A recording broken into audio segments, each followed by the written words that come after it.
말씀 요한복음 14장 말씀 보시겠습니다.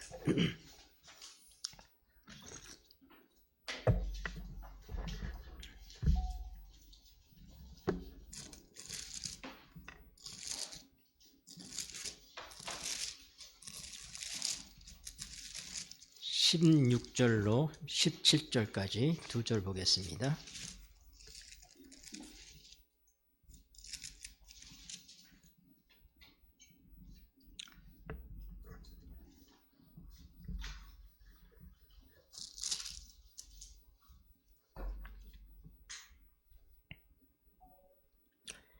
내가 아버지께 읽겠습니다. 같이 읽겠습니다. 시작. 내가 아버지께 구하겠으니 그가 또 다른 보혜사를 너희에게 주사 영원토록 너희와 함께 있게 하시리니 저는 진리의 영이라 세상은 능히 저를 받지 못하나니 이는 저를 보지도 못하고 알지도 못함이라.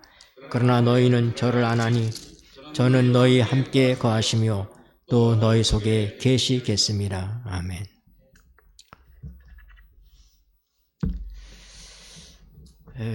요즘 여러분들이 두 분씩 멘토가 돼서 공부하는 우리 스미스 목사님이 쓰신 책, 여러분 그 책이 어려운 것이 아니라 그 책을 읽고 난 다음에 거기서 이제 질문하는 질문 내용의 답을 찾기가 좀 힘드실 거예요. 그렇죠? 네, 무슨 시험 보는 것 같고, 네. 어디 여러분 그 책들을 지금 공부하시고 계십니까? 네. 오늘 제1부 성령 침례에 대해서 쓴 1부의 과목이 8과목입니다. 그 첫 번째 과목은 성령의 두 가지 은사에 대해서, 두 가지 사역에 대해서 얘기합니다.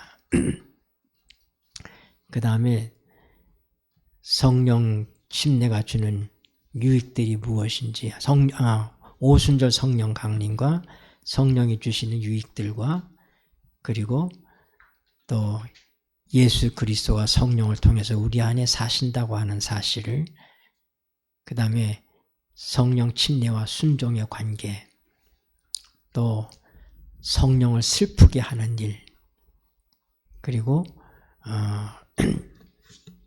7번째가 늦은 비, 그 다음에 마지막 번째가 성령 침례와 재림의 관계를 그렇게 다뤄져 있습니다. 분량이 많아서 저도 공부하기가 힘들었고, 이걸 한꺼번에 한 시간에, 짧은 시간에 이걸 어떻게 다 여러분들에게 소개를 하고 함께 은혜를 나눌 수 있을지 저도 지금도 걱정을 하고 있습니다만은, 우리 장로님이 기도하신 것처럼 성령 하나님께서 이 시간 우리와 함께 하시리라 믿습니다. 우리가 지금 읽은 본문의 말씀처럼 성령은 우리가 구한 것이 아닙니다.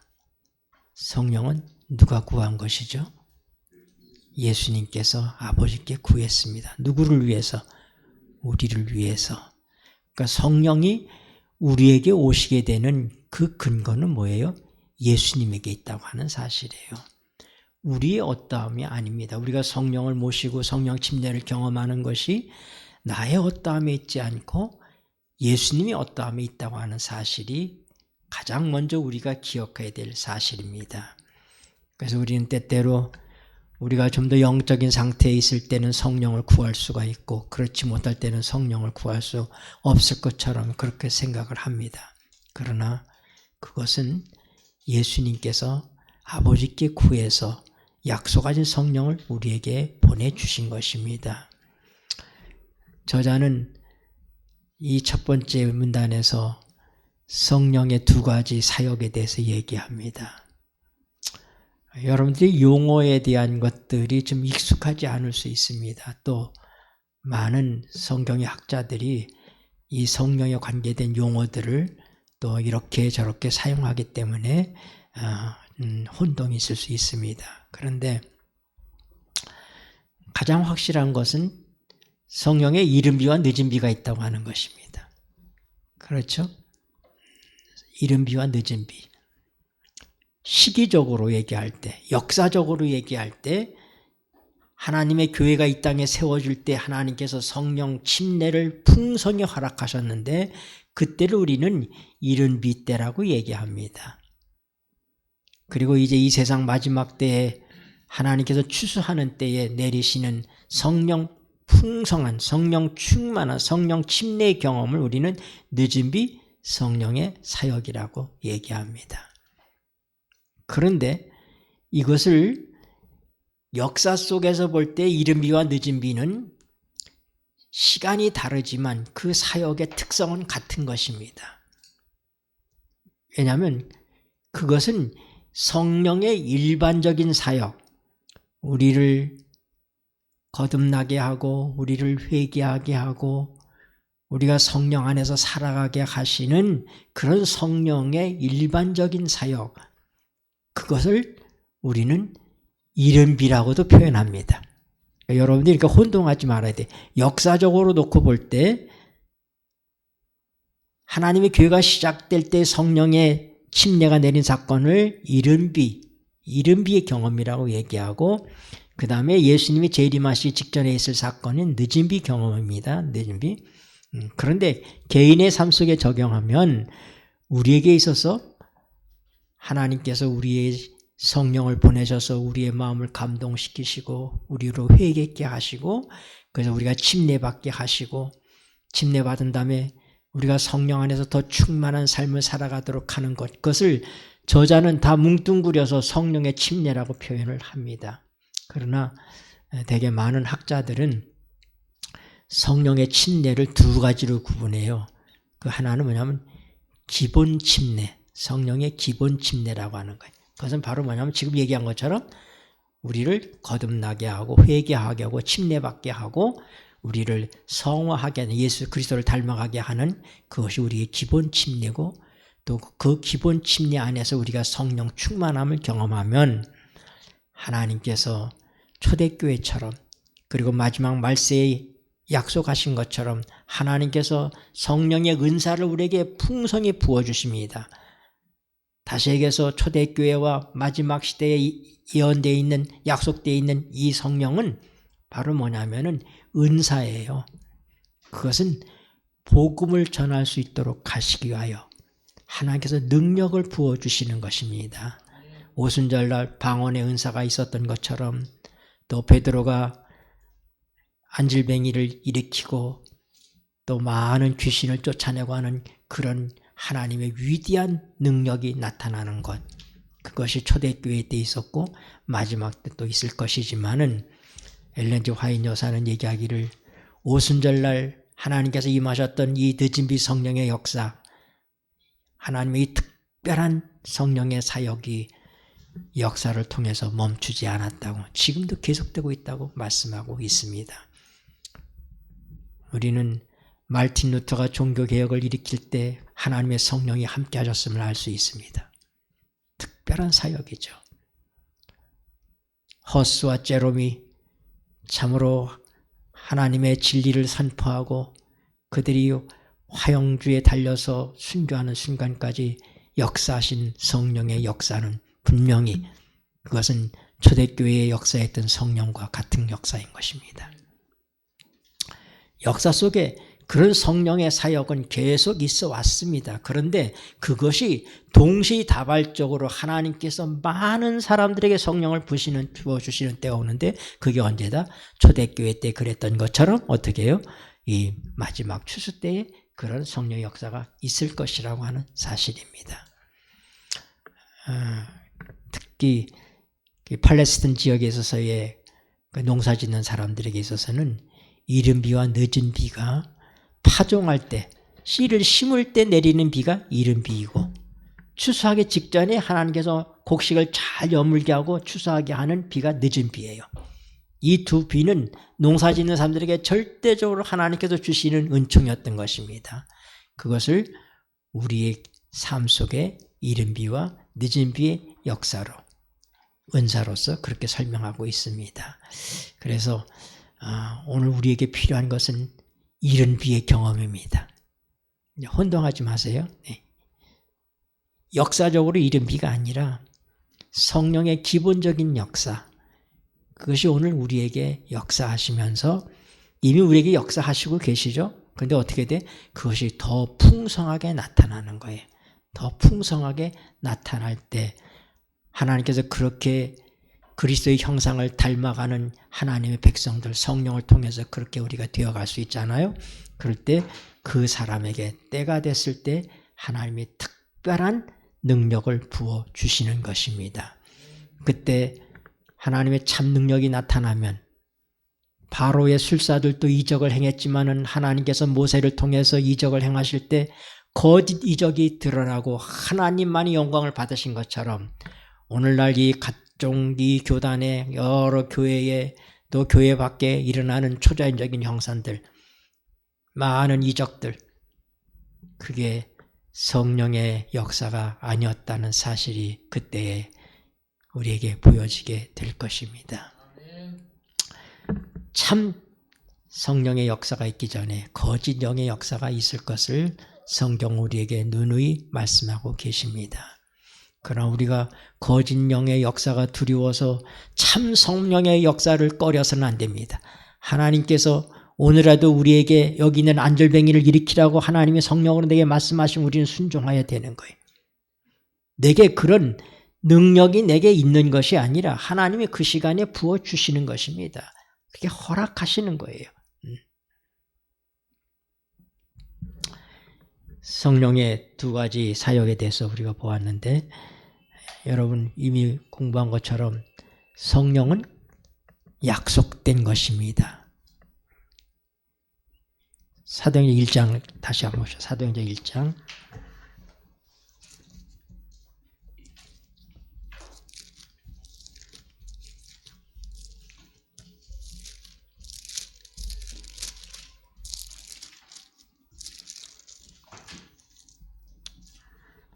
4절부터 8절까지 읽겠습니다.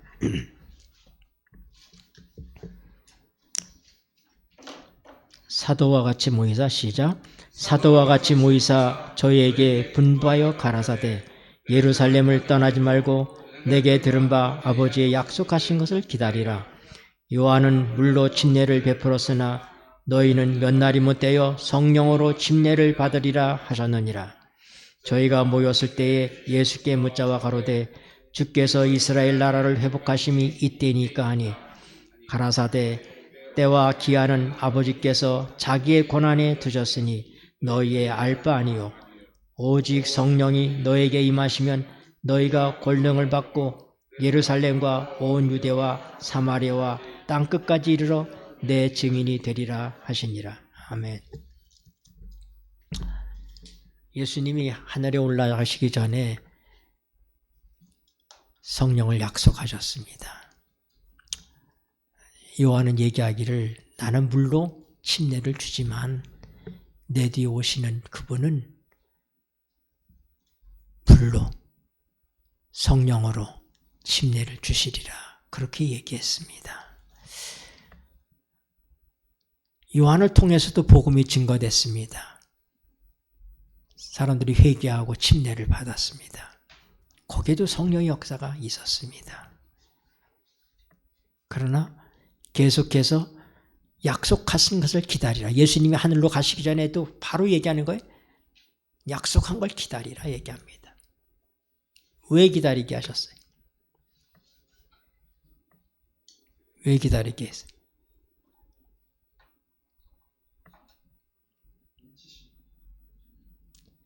오순절이 이름에 오순절 때까지 기다리게 하신 것입니다. 때를 기다리게 하신 거예요. 오순절에 무슨 일이 있었어요? 네. 오순절은 유대 사람들에게서 이스라엘 사람들에게서 오래된 절기입니다. 하나님께서 오래전부터 이 절기를 통해서 이 오순절 절기를 통해서 하나님께서 예언해 오신 것입니다. 뭐를요? 성령의 기름 부음이 있게 될 것을 하나님께서는 가르쳐 오신 겁니다. 사람들이 그것을 알지 못했을 뿐이죠. 오순절은 예수님이 부활하신 때로부터 50일이 지난 다음에 오순절입니다. 무교절. 다시 얘기해서 예수님이 6월절은 그때 당시에 예수님이 십자가에 달려 죽고 돌아가실 때 그 6월절은 금요일이었습니다. 금요일에 예수님이 십자가에 달려 돌아가시고 그리고 무덤에서 쉬셨습니다.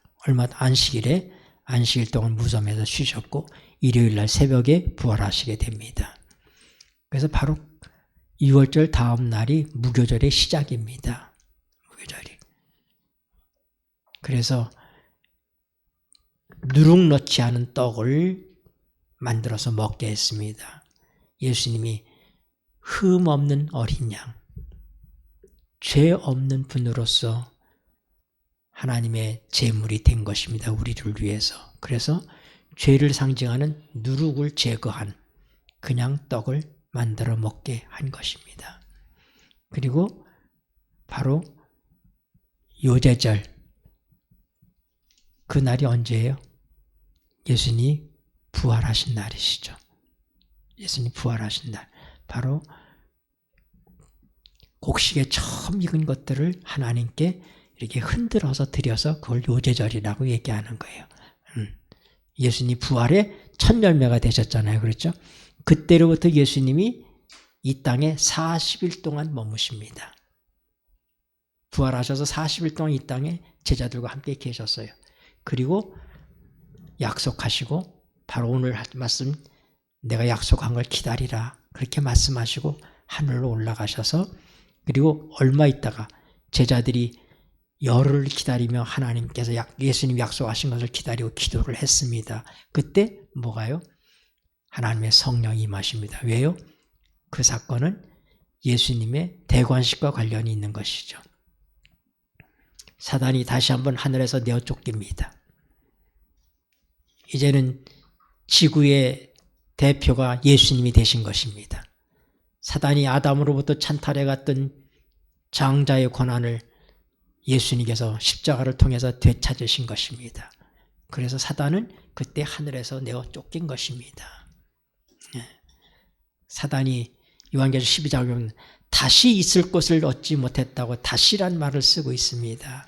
그래서 사단이 하늘에서부터 하나님의 보좌로부터 쫓겨났습니다. 그러나 지구에 그의 둥지를 틀었는데 그리고 지구를 대표해서 아담을 대신해서 장자의 총회에 올라가서 하나님 앞에 우리를 밤낮 참소하던 그런 존재였습니다. 욥을 참소하고 있잖아요. 그렇죠? 네, 그런 것처럼. 그런데 십자가 이후에 예수님께서 하늘에 올라가신 다음에 어떻게 됐어요? 사단이 완전히 땅으로 내어 쫓긴 것입니다. 더 이상 그는 하늘에 올라가지 못합니다. 하나님의 보좌에 이르지 못합니다.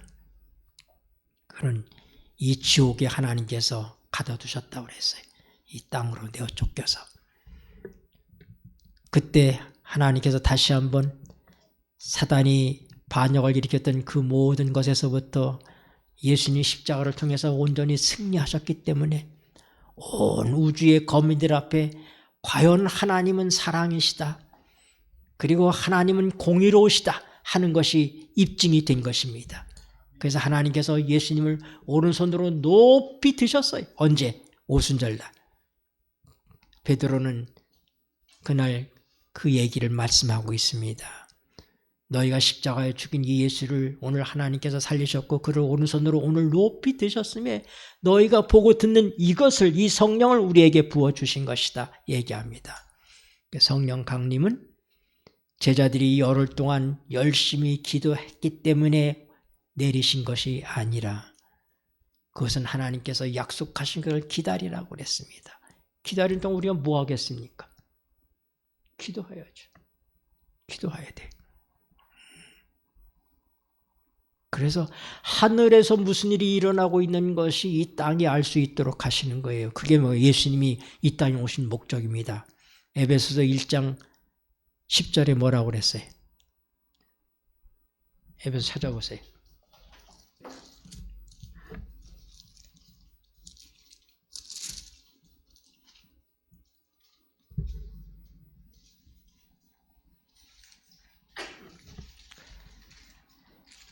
하늘에 있는 것이라 읽겠습니다. 시작. 하늘에 있는 것이나 땅에 있는 것이 다 그리스도 안에서 통일되게 하려 하십니다. 네. 하늘에서 하나님 예수님이 높아지셨기 때문에 이 땅에서도 우리 예수님이 높아지셔야지 되는 거예요. 그래서 어떻게 했어요? 성령께서 오신 거예요. 힘없던 제자들, 예수님이 비록 이 땅에 계셨음에도 불구하고 예수님 십자가 앞에서 다 도망간 제자들, 그러나 예수님께서 만왕의 왕이요 만주의 주로서 높이 들리신 바로 그때에 하나님께서 이 땅에 있는 당신의 사람들을 위해서 성령을 부어주신 것입니다. 그때 어떻게 됐어요? 베드로가 사람이 달라지잖아요. 며칠 전만 해도 전혀 그렇지 않던 베드로가 그렇게 변할 수 있었던 게 뭐예요? 성령의 역사예요. 예수를 전하지 못하게 할 때 뭐라고 얘기합니까? 너희가 판단해봐라. 하나님 앞에서 하나님 말씀 듣는 것과 너희 말 듣는 것과 어느 게 옳은지 판단해라. 우리는 보고 들은 것을 말하지 아니할 수 없다. 예수님을 3번씩이나 부인하고 저주까지 했던 비겁했던 베드로가 불과 50여일 지난 다음에 이렇게 변한 것입니다. 그게 뭐예요? 그게 성령의 역사예요. 그들이 스스로 변화된 게 아닙니다. 그들이 스스로 달라진 게 아니에요. 그래서 우리에게 이 성령의 약속을 붙들라고 얘기하시는 겁니다. 대책이 없어요. 이 세상을 살아가고 악한 세력과 싸워서 승리하는 길은 그 길밖에 없어요. 우리는 제자들의 모습 속에서 초대교회의 역사들을 통해서 그걸 눈으로 보는 것입니다. 우리가 다. 오늘 이 동일한 성령의 약속으로 우리에게 똑같이 주어져 있다고 하는 것이 사실입니다. 왜요? 예수님이 지금도 만왕의 왕이요 만주의 주시기 때문입니다. 지금도 예수님 하나님 보좌 우편에 계시잖아요. 그러므로 오늘 우리는 성령을 경험할 수 있는 것입니다.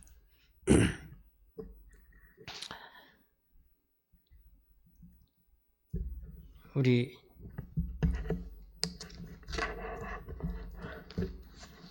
제가 타이핑을 잘 할 줄 몰라서 이 말씀을 짜집기를 했어요. 여러분 갖고 있는 거 있죠? 이거 제가 타이핑한 게 아니라 짜집기 한 거예요. 이게 아시겠어요? 네? 예. 자, 첫 번째 보세요. 첫 번째. 무엇보다도 읽겠습니다. 시작.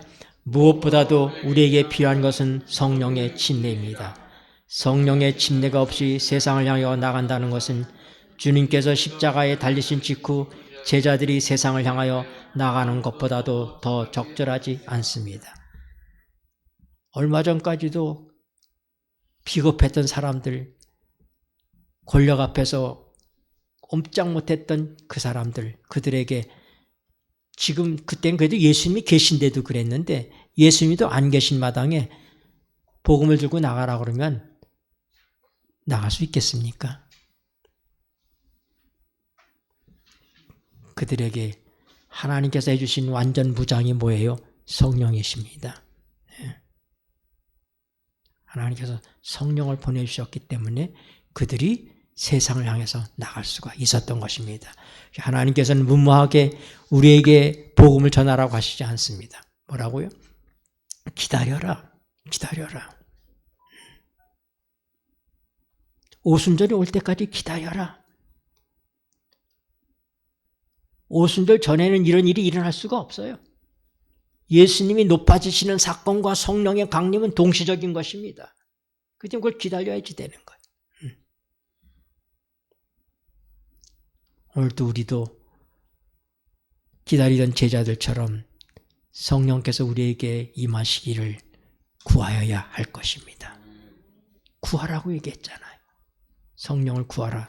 누가복음 11장 13절에 우리가 얼마나 많이 공부했습니까? 떡이 없는데 친구가 찾아와서 밤늦게 찾아왔습니다. 그래서 그가 이웃집에 가서 떡을 구하잖아요. 아이, 너무 늦었네요, 그게. 우리가 아이들과 함께 다 잠자리에 들었는데 어떡하나. 그래도 막 계속 두드린 거예요. 지금 도와주게. 성령은 신사적으로 구하는 것이 아니에요. 여러분, 절대적으로 세상을 향해서 나가야 되는 그 제자들이 성령이 없이 나갈 수 없었던 것처럼 오늘 우리가 이 세상에서 살아가는 데 있어서 성령이 없이는 결코 살 수 없다. 결코 승리할 수 없다는 절박함을 가져야 되는 거예요. 그래서 뭐라고요? 야, 너희 천부께서 사랑하는 자에게 성령을 주시지 않겠느냐. 성령을 구하라.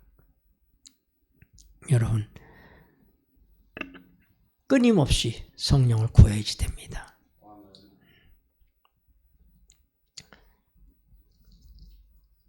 고린도서 4장 16절 보십시다.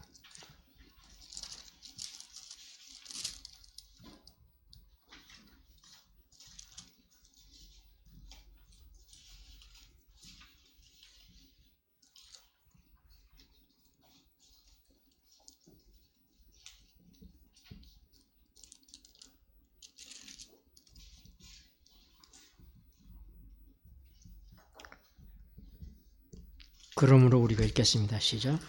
그러므로 우리가 낙심하지 아니하노니 겉사람은 후패하나 우리의 속은 날로 새롭도다. 여러분, 하나님 백성은 낙심하지 않는데 왜요? 늙어도 낙심하지 않아요. 몸이 점점 힘이 없어져도 낙심하지 않습니다. 죽음의 순간에도 낙심하지 않습니다. 왜냐하면 우리의 겉사람은 늙어지고 있지만은 낡아지고 있지만 우리의 속은 날마다 새롭기 때문입니다. 우리의 속은 어떻다고요? 날마다 새롭다. 근데 어떻게 우리가 새롭게 될 수 있어요? 성령 침례를 통해서. 그러니까 성령은 어저께 성령이 나와 함께 하셨다고 오늘 또 함께 하신다는 보장이 없어요. 날마다 구해야 돼. 새롭게 되는 일은 날마다 해야지 돼. 어저께 목욕했다고 오늘 안 하면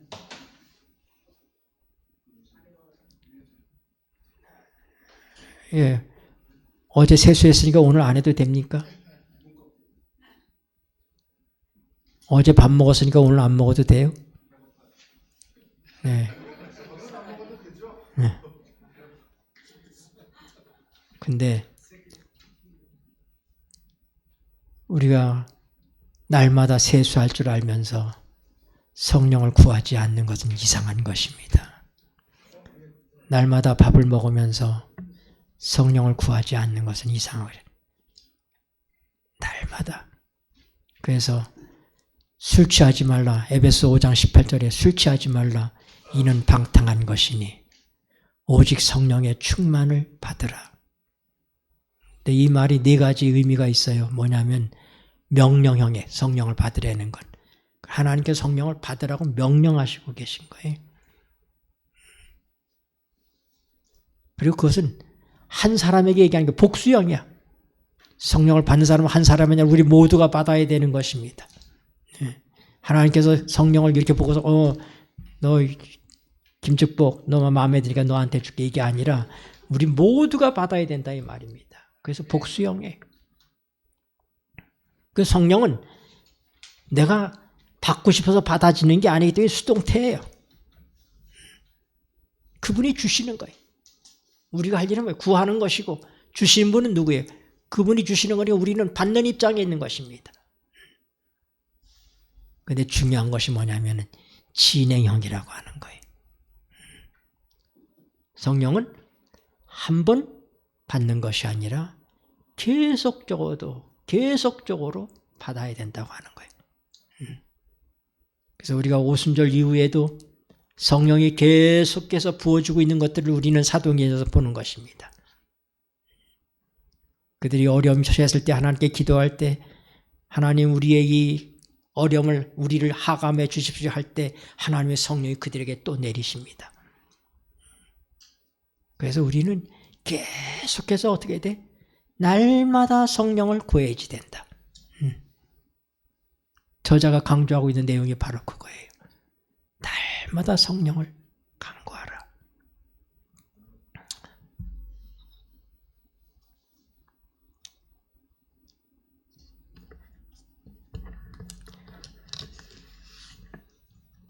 신도를 많이 못 나갈 것 같아 이러다가는.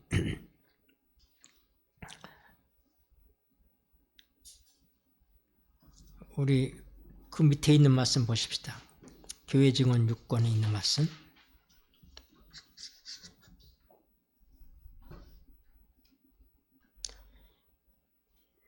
엘렌 화이트는 우리의 개인적 영적 성장과 성령의 채우심에 관하여 다음과 같이 기록합니다. 그 다음부터 읽으세요. 시작. 모든 이들이 주께서 심으신 살아있고 자라나며 열매 맺는 나무들이 되도록 성령 침례의 필요성과 성도들의 성화를 감명 깊게 설교하십시오. 목사들이 이걸 감명 깊게 설교해야 된다고 얘기하고 있는데 하나님의 성령이 역사하지 않고는 어떻게 제가 감명을 줄 수 있겠습니까? 제가 일주일 내내 이걸 정리하고 준비하고 이 노트에 제가 이걸 다 기록을 해요. 이걸 다 이만큼이나 기록했어요. 그런데 그걸로 안 돼가지고 또 제가 요약을 했어요. 이게 한 장에다가 한 장에다 요약을 했어요. 그래서 이건 뭐 한 장에다 하다 보니까 조그만 글씨로 썼는데 이 조그만 글씨가 제 눈에 잘 보이지도 않아요. 사실은. 그 여기다가 빨갛고 파랗고 뭐 하여튼 제가 눈에 띄도록 그렇게 정리를 요 짧은 거 안에 지금 8과목이 제 일부 성령 침례가 여기에 좀 다 정리가 돼 있어요. 근데 이걸 내가 정리해 놓고도 어저께 자는데 2시나 3시쯤 됐는데 잠이 깼어요. 이걸 내가 어떻게 전해야지 되나. 그 일어나서 또 하나님께 기도하고 이걸 꺼내놓고 다시 한번 또 훑어보는 거예요. 이렇게 훑어보고. 그런다고 제가 여러분들에게 감동적으로 전할 수 있겠습니까? 더군다나 다른 목사님께서 쓰신 책을 제가 정리해서 가르치는데 하물며 내 것도 아니잖아요. 그거는. 근데 내가 어떻게 감동을 줄 수 있겠는가. 절대적인 성령의 도우심이 필요되는 것입니다. 선지자는 목사들에게 성령 침례의 필요성과 성도들의 성화를 감명 깊게 설교하라고 이렇게 얘기하고 있는데 날마다 나무가 자라는 것처럼 날마다 그리스도인들은 성장해야 되는 것입니다. 성령 안에서 우리가 날마다 우리의 삶이 어떻게 돼? 변화되어 가야지 돼. 왜요? 살아있는 나무는 성장하게 돼 있어요. 성령이 함께하는 사람의 삶 속에는 변화가 일어날 수밖에 없습니다.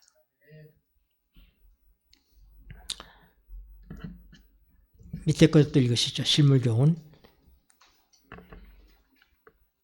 그는 날마다 읽겠습니다. 시작.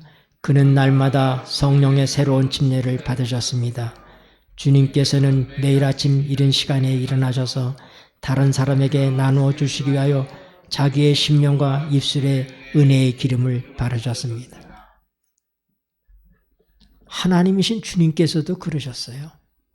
인간이 되셔서 오셨을 때 그가 성령이 아니고서는 아무것도 하실 수 없는 우리와 똑같은 연약한 인간으로 오셨습니다. 그래서 그는 새벽마다 밤이 맞도록 하나님께 기도한 것입니다. 성령께서 그의 입술을 발라주시기를 성령으로 적셔서 말씀을 전할 수밖에 없는 거예요. 그가 그렇게 사심으로 우리 주님께서 말씀하시기를 내가 한 일보다도 더 큰 일도 너희가 하리라고 얘기하셨어요. 누구 통해서? 성령을 통해서. 예수님 계실 때는 예수님 골라서 그 사역을 하셨지만은 예수님 이후에는 우리 모든 제자들에게 하나님의 백성들에게 성령이 역사하시기 때문에 우리는 어떻게 돼요? 예수님이 혼자 하셨던 일보다 훨씬 위대한 일을 할 수가 있는 것입니다. 예수님이 복음을 전하실 때 그들이 5,000명씩 그렇게 따라다녔지만은 또 다 도망가고 흩어졌다가 또 모이고, 그런데 결국 그들이 다 예수님을 십자가에 못 박으라고 소리쳤습니다. 그런데 제자들이 성령을 받고 복음을 전하니까 한 번에 몇 명씩? 3,000명씩, 5,000명씩. 허다한 제사장의 무리도 이 도에 참여했다고 사도행전은 기록하고 있습니다.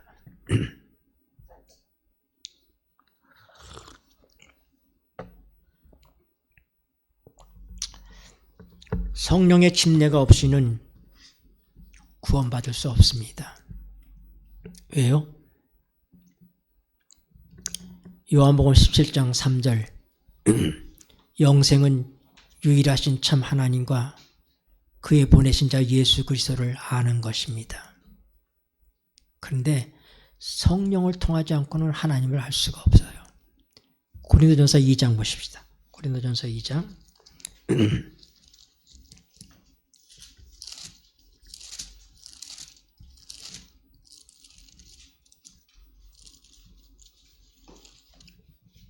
10절 11절 읽겠습니다. 오직 하나님이, 읽겠습니다. 시작. 오직 하나님이 성령으로 이것을 우리에게 보이셨으니 성령은 모든 것 곧 하나님의 깊은 것이라도 통달하시느니라. 사람의 사정을 사람의 속에 있는 영 외에는 누가 알리요? 이와 같이 하나님의 사정도 하나님의 영 외에는 아무도 알지 못하느니라. 아멘. 똑같이 신랑을 기다렸던 5 처녀가 왜 신랑을 못 만났습니까?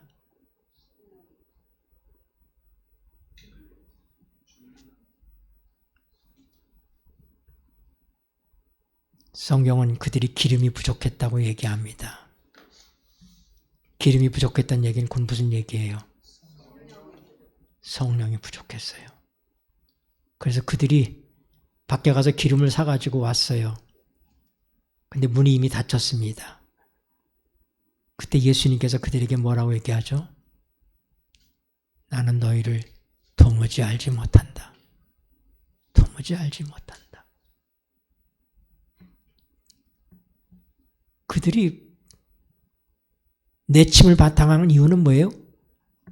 예수님 모르는 존재인 거예요. 영생은 유일하신 참 하나님과 그의 보내신 자 예수 그리스도를 아는 것이 영생인데 예수님 모른다는 거야. 모른다는 거야. 왜요? 성령께서만이 하나님의 속을 아신단 말입니다. 하나님에서 통달하신 분이 성령이셔요. 그러니까 성령이 우리에게 오실 때 우리가 비로소 그분을 알게 되는 거예요. 그러니까 성령이 함께하지 않으면 우리가 예수를 아는데 피상적으로 안다 이 말입니다. 그래서 저자는 뭐라고 얘기하냐면 침례는 결혼식과 같다면 우리 회개의 침례 얘기하는 거예요. 회개의 침례는 결혼식과 같다면 성령의 침례는 신방의 경험이다. 부부가 결혼식을 하지만 그렇다고 부부가 한 몸이 된 거 아니잖아요. 무슨 경험을 해야 돼? 신방의 경험. 그때 부부가 한 몸이 되는 거예요. 성령 침례가 바로 그거다 이 말이. 기노스코, 안다는 뜻.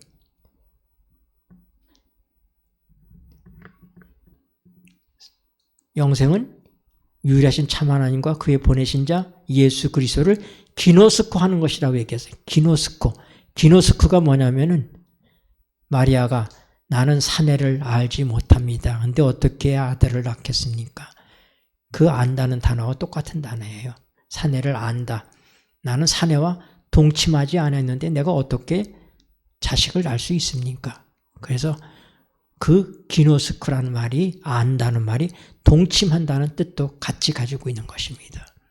우리가 하나님을 안다는 게 피상적으로 아는 것이 아니라 부부가 부부를 통해서 그들이 아는 것처럼 그렇게 하나님을 아는 것을 얘기하는 거예요. 근데 그 길은 어떻게 해요? 성령을 통해서만 가능해요. 고린도전서 6장 17절 그 전부터 보면은 창기와 합하는 자는 창기와 한 몸이 되고 7절에는 그리스도와 합하는 자는 그리스도와 한 영이니라.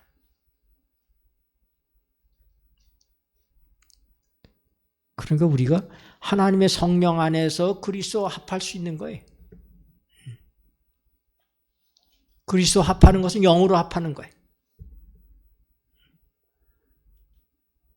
그러므로 성령이 아니고서는 어떻게 돼요? 구원받을 수 없어요. 우리가 성경의 교리를 많이 아는 것, 성경의 지식이 많은 것, 또 교회 열심히 다니고 또 선교 활동 열심히 하는 것,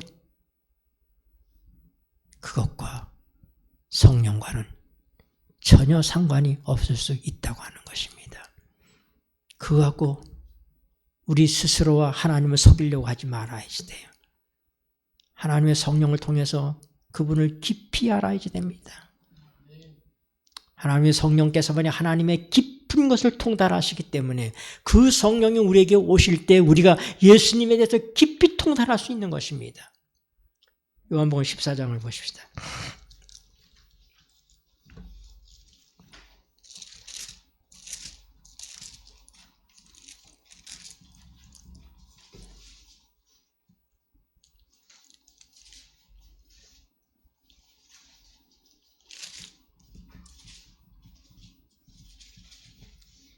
(26절)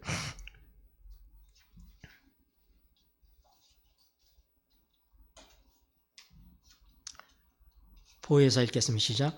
보혜사 곧 아버지께서 내 이름으로 보내실 성령, 그가 너에게 모든 것을 가르치시고 내가 너에게 말한 모든 것을 생각나게 하시리라. 3년 반 동안 열심히 예수님이 가르쳤습니다. 그런데 그들이 다 자기 나름대로 생각하면서 그 말씀이 그들에게 와서 박히지 않았어요. 그런데 성령이 오시면 어떻게 한다고요? 다 생각나게 한다. 내가 너에게 가르친 것들 다 생각나게 한다. 성령이 아니면 진수를 알 수가 없어요.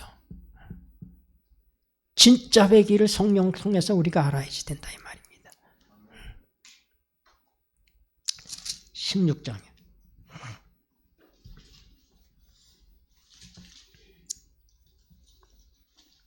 13절 14절 그러하나 읽겠습니다. 시작. 그러하나 진리의 성령이 오시면 그가 너희를 모든 진리 가운데로 인도하시리니 그가 자의로 말하지 않고 오직 듣는 것을 말하시며 장래일을 너에게 알리시리라. 그가 내 영광을 나타내리니 내 것을 가지고 너에게 알리겠음이니라. 아멘.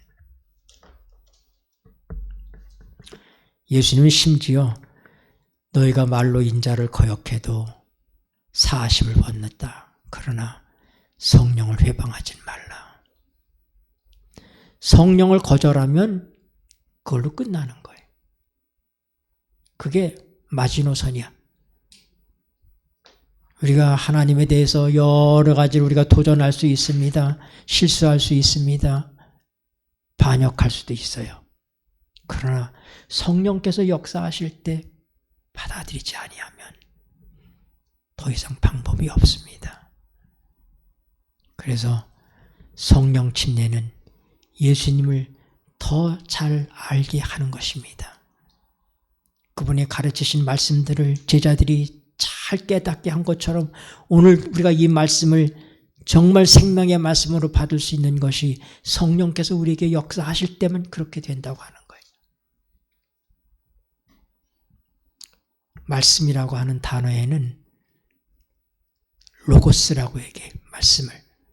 로고스. 기록되었을 때 로고스예요. 근데 그 기록된 말씀이 그냥 기록된 말씀으로 있으면 소용이 없어요. 너희는 먼저 그의 나라와 그의 의를 구하라. 그리하면 이 모든 것을 너희에 더해 주시겠다. 다 하는 말씀이에요. 근데 그 말씀이 그냥 기록된 말씀으로 있을 때 그냥 로고스예요. 로고스. 근데 마리아가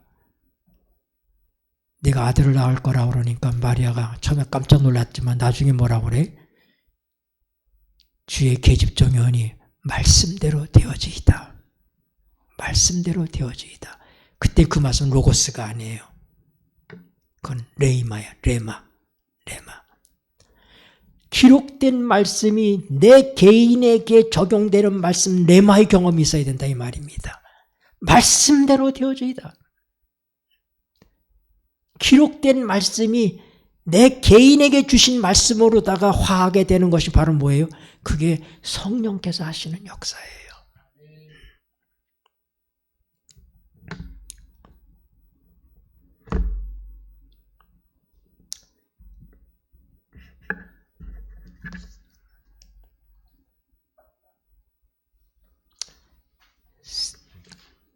시대의 소망 173쪽 네 번째 겁니다. 네 번째 거 같이 읽겠습니다.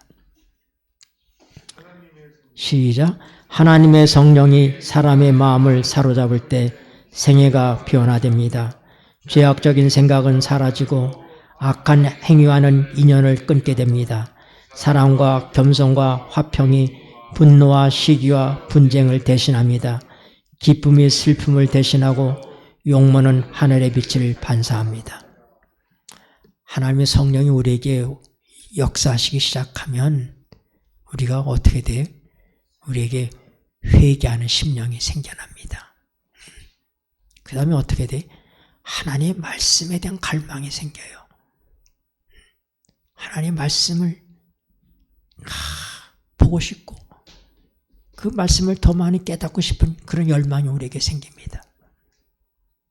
그 다음에 하나님의 성령이 우리에게 역사하기 시작하면 우리의 삶에 변화가 일어나기 시작해요.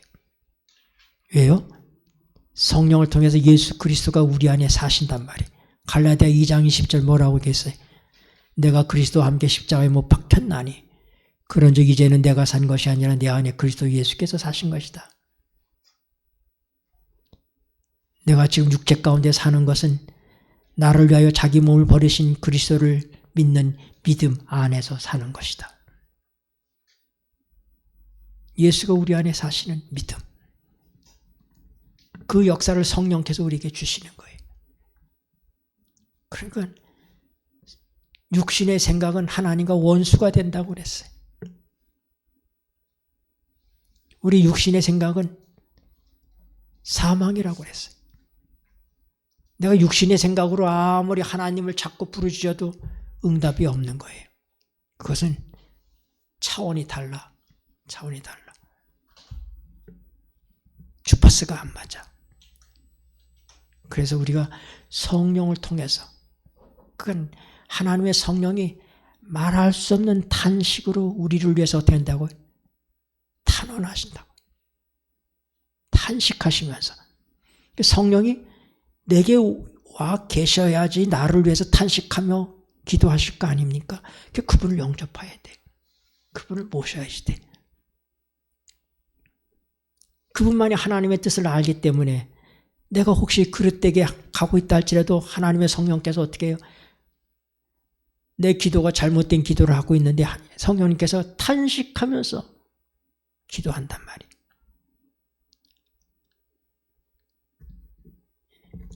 에베소서 4장 30절 보십시다.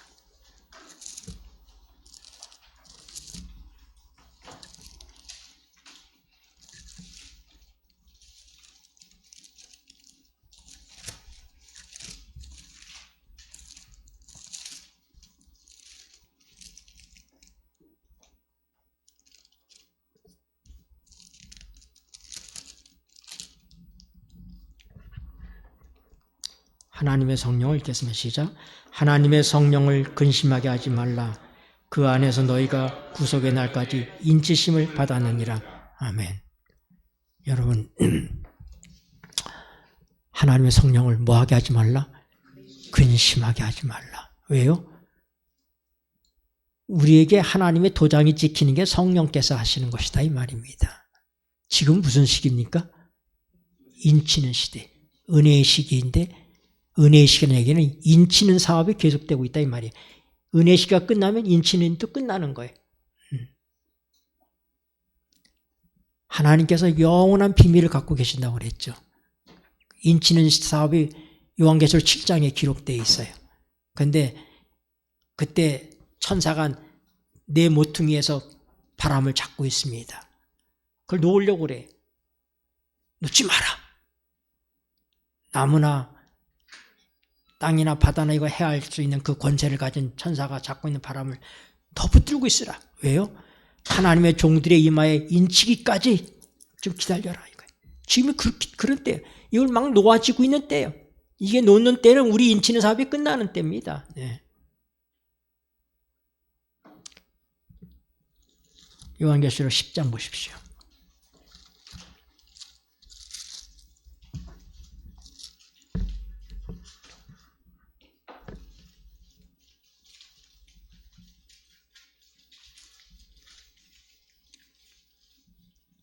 (7절)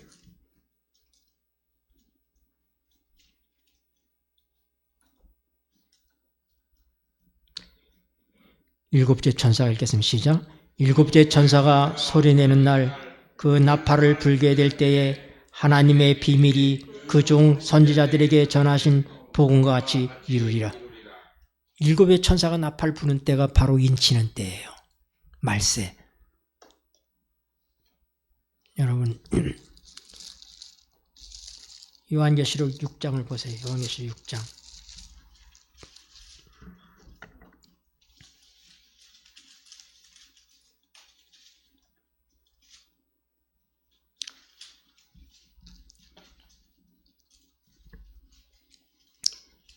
요한계시록 6장에 12절에 보면은 내가 보니 여섯째 인을 떼실 때, 그래서 여섯째 인을 떼실 때 해가 총당같이 검어지고 온 달이 피같이 되면 이것은 말세의 시작을 알리는 예언이었죠.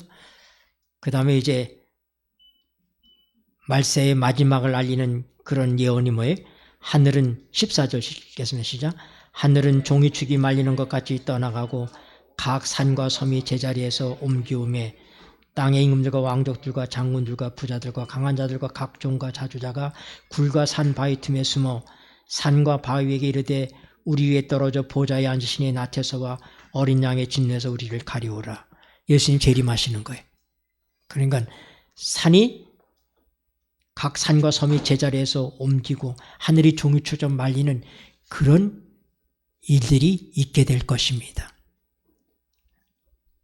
낙성일, 별이 소나기처럼 쏟아지고 해가 총담처럼 검어지던 일들이 실제적으로 역사 속에 있었던 것처럼 이 예언도 실제적으로 있으리라 저는 믿습니다.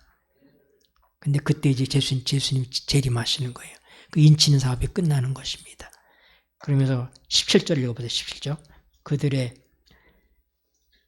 그들의 시작. 그들의 진노의 큰 날이 이르렀으니 누가 능히 서리요. 누가 능히 서겠느냐 하고 나오는 게 바로 7장의 인치는 사업이에요. 누가 그 진노의 날에 누가 살아남는다는 얘기입니까? 인맞은 자가 살아남는다는 거예요. 지금 그렇게 인치는 사업을 하는 아주 그런 중요한 때에 우리가 있는 거예요. 근데 누가 인친다고요? 성령께서. 에베소서 1장 13절 보세요.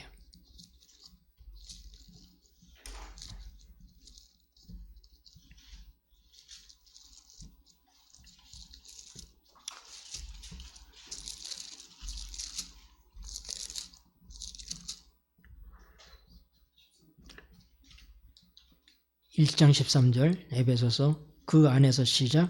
그 안에서 너희도 진리의 말씀 곧 너희 구원의 복음을 듣고 그 안에서 또한 믿어 약속의 성령으로 인치심을 받았으니. 네, 뭘로 인침을 받아요? 성령으로 인치심을 받아요. 그러니까 성령이 아니면은 우리가 그 두려운 날에 설 수가 없는 거예요. 지금 바로 성령으로 인쳐지고 있는 거예요. 근데 어떻게 돼? 하나님의 성령을 통해서 우리 속에 예수 그리스도가 재현되는 것입니다. 예수 그리스도가 내 안에 사시는 삶이 나타나게 되는 것이, 그게 인치는 거예요. 이거 이론적으로 이해하는 건 중요하지 않아요? 사람들이 얘기합니다. 저는 안식일도 잘 지키고요. 또 우리 죽은 자의 상태라든지 예수님의 재림이라든지 또 성소 진리라든지 이런 걸 제가 다 잘 알고 있습니다. 제가 그것을 믿습니다. 그걸 안심할 수 있을까요? 예수님 십자가에 못 박은 사람들도 안식일 잘 지켰습니다. 11조 잘 냈습니다. 건강개혁했습니다. 일주일에 이틀씩이나 금식하는 사람들이었습니다. 내가 아는 이 진리가, 내가 아는 이 성경 지식과 이 교리가 나를 성령으로 인치게 하는 일에 안심하도록 우리를 그렇게 놔두지 않습니다. 이 책의 저자는 그 점에 대해서 아주 심각하게 말씀하고 있습니다. 성령으로 우리가 아는 지식이, 내가 그 지식을 가지고 그 지식이 내 것이 되었다고 얘기할 수 없어요. 성령께서 역사하실 때만 로고스의 말씀이 레마의 경험을 가질 수 있다는 것입니다. 이 마지막 때에 하나님께서 비밀을 밝혀주신데 그 비밀이 뭐라고 그랬어요? 이것만 보고 맞춥시다. 골로새 1장 27절.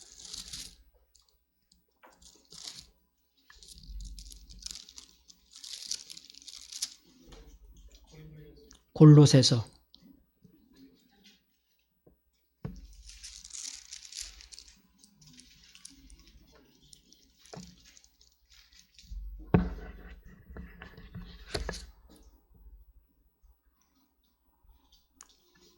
골로새서 1장 27절. 하나님이, 읽겠습니다. 시작. 하나님이 그들로 하여금 이 비밀의 영광이 이방인 가운데 어떻게 풍성한 것을 알게 하려 하심이라. 이 비밀은 너희 안에 계신 그리스도시니 곧 영광의 소망이니라. 인치는 때에 하나님께서 비밀을 알게 하신다고 그랬습니다. 근데 그 비밀이 뭐예요? 우리 안에 계신 그리스도예요. 근데 예수님은 어떻게 우리 안에 계실 수 있어요? 네, 요한일서 3장 24절. 요한일서 3장 24절.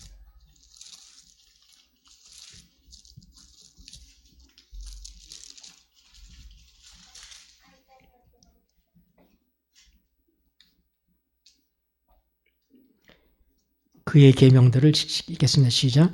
그의 계명들을 지키는 자는 주 안에 거하고 주는 저 안에 거하시나니 우리에게 주신 성령으로 말미암아 그가 우리 안에 거하시는 줄을 우리가 아느니라. 아멘. 비밀이 뭐예요? 우리 안에 계신 그리스도예요. 예수님께서 우리를 고아처럼 버려두지 않겠다고 약속하셨습니다. 그리고 누굴 보내셨어요?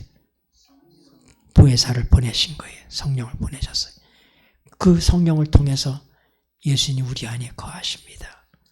고아처럼 버려두지 아니하시고, 그게 하나님이 만세전에 가지고 계셨던 비밀이에요. 하나님이 알고 있었던, 하나님만이 알고 있었던 비밀이에요. 예수 그리스도가 하나님의 비밀이에요. 사단에게 결정적인 한 방을 먹이는 것이, 완전히 죄를 끝장내는 게 바로 뭐예요? 예수 그리스도예요. 아까 과정 공부할 때 오직 예수 한 분이면 끝난다고 그러잖아요. 바로 그거예요. 근데 그 예수가 성령이 아니고 나하고 아무 상관이 없어요. 지식으로 아닙니다. 이 인치는 때는 하나님의 성령을 통해서 예수가 정말로 내 안에 사시는 경험을 경험할 때, 그때 인이 쳐진다 이 말입니다. 내 생각이 예수님의 생각으로 바뀌고, 내 인생의 목적이 예수님의 뜻을 쫓아서 가게 되고, 내 얼굴 모습 속에서 전에 볼 수 없었던 예수님의 평강의 모습이 나타납니다. 사랑할 수 없는 자가 아가페적인 하나님의 사랑을 할 수 있도록 우리를 변화시키십니다. 기도하시겠습니다.